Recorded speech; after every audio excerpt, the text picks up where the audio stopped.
কিছুদিন ধরেই তো ভিডিওতে আসছি না, ভিডিও করছি না, তো তোমাদেরকে সব কিছু শুরু থেকে বলি। তো তোমরা তো জানো যে দিদার আমার অ্যাক্সিডেন্ট হয়েছিল, মানে স্কুটিতে, এই 2 মাস আগে হয়েছিল মনে হয়। এমনি দিদা রাস্তায় বেরিয়েছিল কিছু জিনিস আনতে, ব্লিচিং পাউডার আনতে বেরিয়েছিল রাস্তায়। তো একটা স্কুটি এসে, মানে সবাই আশেপাশের লোক বলছিল যে স্কুটিওয়ালার নাকি কোনো দোষ নেই, দিদাই দেখেনি, কিন্তু দিদা বলছিল যে না, স্কুটিওয়ালারই দোষ। যাই হোক, স্কুটিটা এসে দিদার, মানে স্কুটিওয়ালাও বাঁচাতে গিয়ে নিজে পড়ে যায়, আর স্কুটিটা এসে দিদার পায়ে লাগে। দিদা রাস্তা পার হচ্ছিল আর অন্যদিক থেকে স্কুটিটা আসছে। ব্লগে তো দেখেই যে সেটা দেখানো হয়েছে, ব্লগে দেখানো হয়েছিল যে দিদার পা ভেঙে গেছে। তো দিদার পা ভেঙে যাওয়াতে, মানে এই পায়ের অ্যাঙ্কেলের যে জায়গাটা, এখানটার হাড়টা ভেঙে এরকম বাইরের দিকে এরকম বেরিয়ে এসেছিলো, মানে চামড়া কেটে যায়নি, ভিতরেই ওটা বেরিয়ে এসেছিলো। তো তার কারণে অপারেশন করা হয়। অপারেশন করার পর তারপর বেড রেস্টে থাকে আর কি, পায়ে প্লাস্টার করে টোরে দিয়ে। এবার হচ্ছে দিদার তো সুগার আছে, মানে প্রচুর হাই সুগার, একদম অনেক আগের থেকে। আগে তো দিদার ইনসুলিন চলতো, এখন অতটা নেই, কিন্তু দিদার ভালো সুগার আর কি। তো সুগার থাকলে এরকম হয় যে মানে কোনো জিনিস সারতে চায় না, কোনো মানে এই জায়গাটা, মানে অপারেশন করে সব ঠিকঠাক হয়ে গেছে, কিন্তু মানে ওখানটা কেমন যেন সারছে না, মানে চামড়াটা রিকভার হচ্ছে না, ওখানটা আরও ঘাড়িয়ে যাচ্ছিলো, এরকম হচ্ছিলো। কিন্তু যাই হোক, তাও ওষুধ দিয়ে দিয়ে দিয়ে অনেক থেকে তারপর শেষের দিকে ওটা ঠিক হয়ে যাচ্ছিলো। মানে শেষের দিকে যখন ব্যান্ডেজটা খুলে দিয়েছিল, তখন আমি ড্রেসিং করার টাইমে আমি একবারই দেখেছিলাম, তখন অনেকটা ঠিক হয়ে গেছিলো, তখন শুধু ওই লাল চামড়াটা দেখা যাচ্ছিলো, আগে নাকি আরও বাজে ছিল। তো তারপর ওটা প্লাস্টার খুলে দেওয়ার পর শুধু একটা এরকম ব্যান্ডেড মতো ওইটুকু জায়গায় এরকম লাগানো থাকতো, কিন্তু ওটা প্রায় ঠিকই হয়ে যাচ্ছিলো। তো তারপর একদিন হঠাৎ করে, মানে এই পুরো ব্যাপারটা ঘটেছে 1 সপ্তাহের মধ্যে। একদিন হচ্ছে দিদার হঠাৎ করে দুপুরবেলায় হচ্ছে কেমন গা হাত পা কেঁপে টেপে, মানে দিদা বসেছিল ডাইনিং টেবিলের ওখানে, বসে থেকে শরীরটা খারাপ লাগছিল, তাই ভাবলো দিদার যে না, আমি একটু বিছানায় গিয়ে শুই। এবার বিছানায় তখন দিদার প্লাস্টার টাস্টার সব খুলে দিয়েছে, শুধু ওই পায়ের ওই জায়গাটায় ওই রকমভাবে লাগানো। আর হচ্ছে দিদা একটা এরকম প্রেস দিয়ে হাঁটে না, লাঠি দিয়ে ভর দিয়ে ওই রকম একটা কেনা ছিল, ওটা দিয়েই গেছে, গিয়ে হচ্ছে বিছানায় উঠে শুতে যাবে। এবার দিদা জেনারেলি একজন লোক রাখা আছে, উনি দিদাকে ধরে নিয়ে যায়, নয় মা ধরে নিয়ে যায়। এবার দিদা ওইখান থেকে, মানে রান্নাঘর, এই মানে ডাইনিং টেবিল ওখান থেকে ঘরটা একদম একটুখানি, মানে 2 পা কি 5 পা সেইটুকু হেঁটে দিদা একাই বিছানায় ভেবেছে উঠি। এবার তখন বিছানায় উঠতে গিয়ে শরীরটা আরও খারাপ করে গেছে, মানে গা হাত পা কেঁপে টেপে। আমি তো ছিলাম না, আমি যা শুনেছি ফোনে শুনেছি। তো তারপর দিদাকে সঙ্গে হসপিটালে নিয়ে যায় মা আর দাদা। সেদিনকে ছোটো মাসিরাও ছিল না, ছোটো মাসিরা মানে সেদিনকে রাত্রেই আর কি ফিরবে। তো তারপর হচ্ছে নিয়ে যাওয়ার পর হচ্ছে ডাক্তার অনেক টেস্ট করে বলে যে দিদার জন্ডিস আছে, প্লাস ইসিজি রিপোর্টেও হচ্ছে একটু খারাপ আসে। তো তারপর যাই হোক, ওখানে 2-3 দিন মতো হসপিটালে থাকার পর তারপর ছেড়ে দেয়, যেহেতু মানে ঠিক আছে। আর বলে যে জন্ডিসের জন্য যা করতে হবে আর কি, মানে যেরকম খাবার খেতে হবে, যেরকম মেডিসিন খেতে হবে, সেই সব বলে। তারপরে যেদিনকে দিদা আসলো বাড়িতে, সেদিনকেই সন্ধেবেলায় আমি ভিডিও কল করেছিলাম। ওর মধ্যে মানে দিদা যখন হসপিটালে ভর্তি ছিল ওই 2-3 দিন আমার যাওয়া হয়নি, কোর্ট ছিল আমার যথারীতি। তো তারপর আমি ভেবেছিলাম মানে আর কি, যে উইকেন্ড আসবে আমি তখন যাব। তো উইকেন্ডে দিদা আবার বাড়ি চলে আসে, ঠিক হয়ে যায়। আর সেই উইকেন্ডে আবার দাদা আমাদের বাড়িতে এসেছিলো, কারণ দাদার অফিস ছিল। এবার দাদা আমাদের বাড়িতে এসছে, আমি এই বাড়ি ছেড়ে চলে যাব, তাই হচ্ছে আমি আর, মানে পরের দিন দাদার আসার কথা আর কি, নাকি সেই দিনকে দাদা বাড়ি চলে গেল, এরকম কিছু একটা। হ্যাঁ, সেই দিনকে দাদা বাড়ি গেল, এই কারণে আমার যাওয়া হয়নি।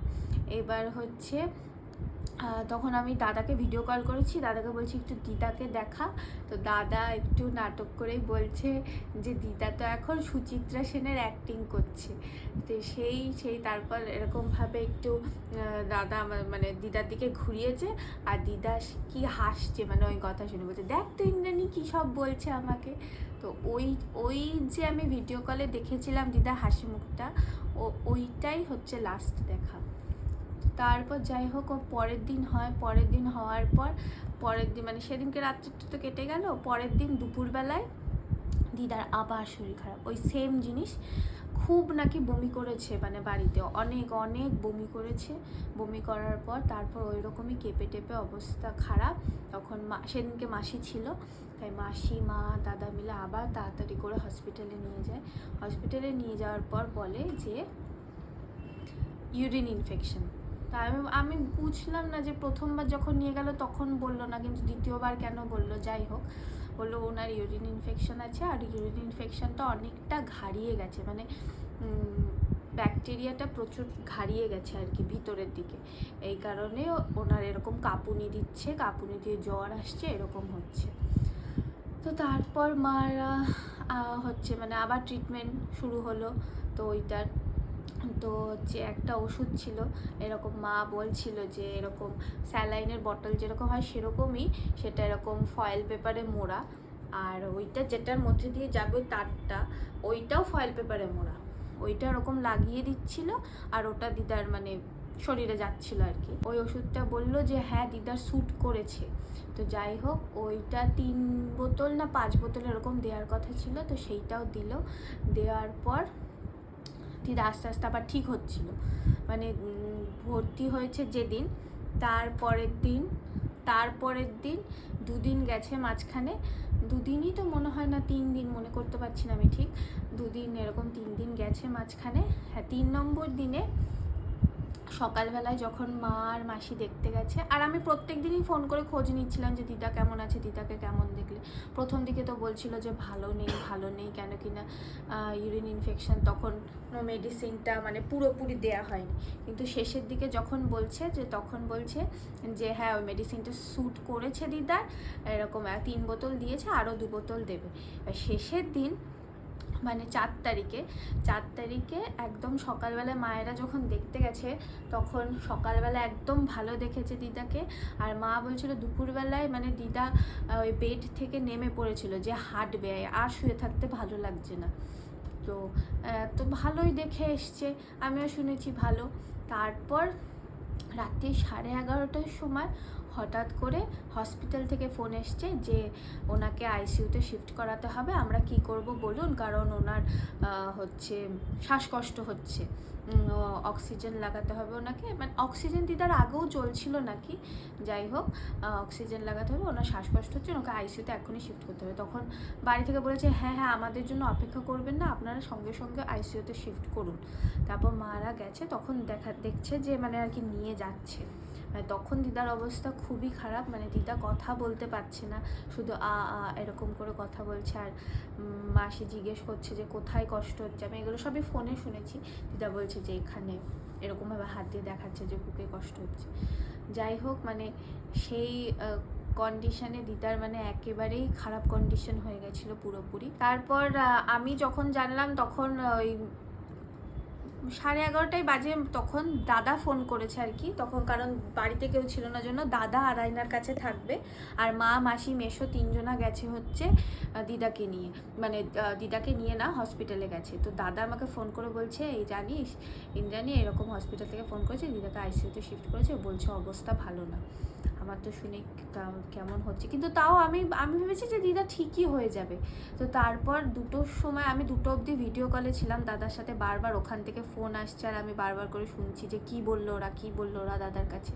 তারপর 2টোর সময় মা মাসি আর মেশো বাড়িতে এলো, এসে তো মাসি কি কাঁদছিল, মানে মাসিমা দুজনায় দাদাকে জড়িয়ে ধরে যে দিদা একদম ভালো নেই, দিদার অবস্থা খুব খারাপ এইরকম। যাই হোক, আমি তাও ভাবছিলাম হয়তো ঠিক হয়ে যাবে। তারপর আমি 2টোর সময় তখন শুতে গেলাম, শুতে গিয়ে আমার 5টার সময় ঘুম ভেঙে গেছে। 5টার সময় সঙ্গে সঙ্গে আমি তখন কল করেছি যে কী রে বাবু দিদা কেমন আছে, মানে দাদাকে জিজ্ঞেস করছি। তখন দাদা বলছে আমি আর মেশো তো আবার 3:30টার সময়ই হসপিটালে এসেছি, মানে দিদার ওই টাইমে যখন 11:30টার সময় ওই সময় ফার্স্ট অ্যাটাক আসে, আর তারপর ওই 3:30টার সময় আবার সেকেন্ড অ্যাটাক আসে, মানে হার্ট অ্যাটাক আর কি। তো তখন বলছে যে হচ্ছে 3:30টার সময় আসি, তখন মানে দাদা দেখেছে যেগুলো, সেগুলো আমি আর বলছি না, সেগুলো খুবই বাজে দৃশ্য আর কি, যে দিদার অবস্থাটা মানে খুবই খারাপ তখন আর কি, মানে চোখে দেখা যায় না এরকম দৃশ্য। যাই হোক, তো তারপর হচ্ছে 7টার সময় 5টার সময় শুনলাম আমি। শোনার পর তারপর দাদা আমাকে আবার 6:30 না 6:45টার সময় কল করলো। কল করে বলল যে ইন্দ্রাণী, দিদার অবস্থা খুব খারাপ। এবার আমার আবার 5 তারিখেই মানে 5 তারিখে হচ্ছে আমার পাসপোর্ট ভেরিফিকেশানের ডেট ছিল। তাই আমি ভাবছি যে আমার পাসপোর্ট ভেরিফিকেশানটা হয়ে যাবে আর আমি সঙ্গে সঙ্গে ট্রেন ধরে বাড়ি এসে ট্রেন ধরে চলে যাব। এবার আমি তো বুঝতে পারছি না যে এতটা অবস্থা, আমি ভাবছি যে ঠিক হয়ে যাবে, এইভাবে হয়তো হচ্ছে, কিন্তু ঠিক হয়ে যাবে। যাই হোক, তো তারপর এরকম যখন হচ্ছে 5:30 6:45 বাজে, তখন দাদা বলল যে দিদার অবস্থা খুব খারাপ। মানে ও আমাকে বলতে পারেনি আর কি, ডাক্তার তাও 8 ঘন্টা সময় নিয়েছে। তখন আমি তো ভাবলাম তুই তাড়াতাড়ি রেডি হয়ে চলে আয়। হ্যাঁ, আমি ভেবেছি তখনও ঠিক হয়ে যাবে, 8 ঘন্টা সময় নিয়েছে যখন, 8 ঘন্টার মধ্যে অনেকেই ঠিক হয়ে যায়। আমি তো, কারণ আমি এগুলো সব ফোনে শোনা, আমি তো মানে কি কন্ডিশন না হচ্ছে আমি তো এগুলো পরে শুনেছি, যে তোমাদেরকে বলছি যে দিদার অবস্থা কীরকম, ওরা কীরকম দেখে এসছে, আমি তো সেগুলো নিজে দেখিনি, তাহলে হয়তো আমি বুঝতে পারতাম। তারপর আমি ওই ঘরে মায়ের কাছে গেলাম, মায়ের কাছে গিয়ে আর কি আমি কাঁদছিলাম যে দিদা যেন এরকম 8 ঘন্টা হয়েছে, বলছে 8 ঘন্টা ডাক্তার সময় নিয়েছে, মনে হয় আর বাঁচবে না দিদা। তারপর 7:30টার সময় আমি দাদাকে আবার ফোন করলাম, কী রে দিদার কী খবর, ঠিক আছে? তখন দাদা বলছে তোরা এখনও বেরোসনি। আমি ঠিক করে বলতে পারছি না, মানে তখনও মানে ও বাড়িতে জানায়নি, কিন্তু দিদা বাড়িতে ঢুকে গেছে ও, কিন্তু মা মাসিকে জানায়নি। ও ভাবছিল যে আমি যাব তারপর জানাবে, কারণ আমার মা তো আর বললাম না, আমার মা এমনিতেই যা কন্ডিশান, আমার মা এইসব শুনলেই মানে আমার মাকে নিয়েই দৌড়াদৌড়ি করতে হবে, এইরকম একটা ব্যাপার। তো মা মাসিকে সামলাতে পারবে না জন্য আমাকে ভেবেছিল আমি যাব তারপর বলবে, কিন্তু তার আগেই যেতে গেছে। যাই হোক, তো তারপর দাদা আমাকে আস্তে করে বলছে যে দিদা নেই, তুই তাড়াতাড়ি চলে আয়। তো তারপর সঙ্গে সঙ্গে শুনে আমার তো বুকের ভেতরটা মানে একেবারে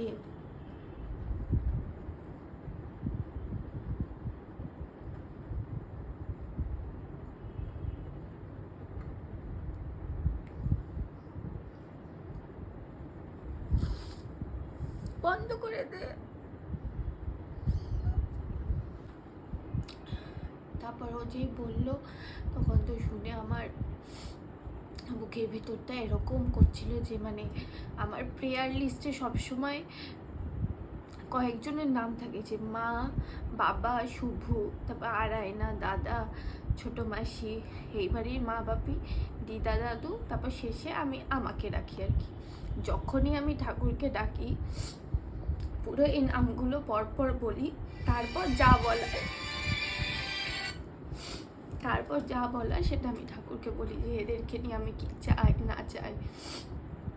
তো এই প্রেয়ার লিস্ট থেকে একজনের নামটা এখন বাদ হয়ে গেছে, তাও আমি বলি যে ঠাকুর এখন দিদাকে যেখানে রেখো ভালো রেখো, ঠিক রেখো, দিদা যেন শান্তিতে থাকে। যাই হোক, তারপর আমি রানাঘাটে যাই, তাড়াতাড়ি করে ট্রেন ধরে আমি আর শুভ গেছিলাম। তারপর তো যখন দিদাকে আনলো, মানে ওই রকম, মানে আমি ছোটোবেলা থেকে এখনও অবধি, আমি যখন একদম ছোট ছিলাম তখন আমার ঠাকুমা মারা গেছিলো, যখন আমি ক্লাস 3-4-এ পড়ি, তো তখন এত তো মানে হচ্ছে ঠাকুমার সাথে এত তো মানে ইন্টারাকশন হয়নি, মানে ওই রকম দুঃখ কষ্ট ব্যাপারটা তখন বুঝিনি। আমি এই বড় বয়স হওয়ার পর থেকে এখন অবধি এইটা আমার ফার্স্ট যে আমি কাউকে এত ভালোবাসি, যে সে চলে গেল। আর ওই দৃশ্যগুলো যে দিদাকে নিয়ে আসলো, ওখানে রেখেছে মাটির উপর, তারপর যখন মা তো গিয়েই আগে দিদাকে এরকমভাবে ঢাকা ছিল, ওইটা সরিয়ে দিল মুখের ওপর থেকে, দেখে সেই মুখটা দেখার মতো না।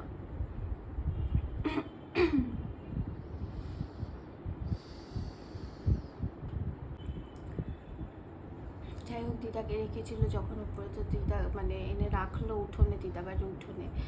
তো তা আমি সঙ্গে সঙ্গে দিদাকে দেখে মানে ওইভাবে, তো আমার দিদা বাড়িতে গেলেই আমি যেটা ফার্স্টে করি যে দিদুন, মানে তোমরা আমার যে কোনো রানাঘাটের ব্লগে গেলে দিদা বাড়িতে গেলেই দেখবে, দিদাকে দেখলে আমি আগে দিদুন এরকম করে ডাকি, আর গিয়ে দিদুনকে জড়িয়ে ধরি, দিদুনা আমাকে জড়িয়ে ধরে।